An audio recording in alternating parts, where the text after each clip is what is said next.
Sa fourth floor.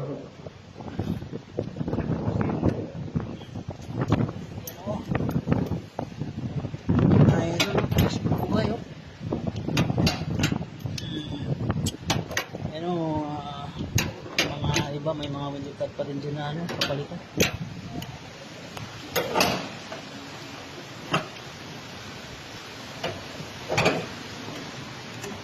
Kala mo nakatungtong lang sa sa simento yan. Wala yan, nakaharness lang yan.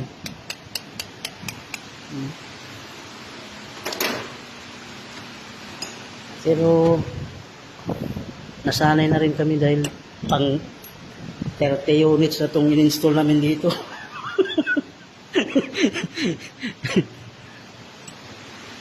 Ayan, i-electrical tayo habang kinukunik yung outdoor unit.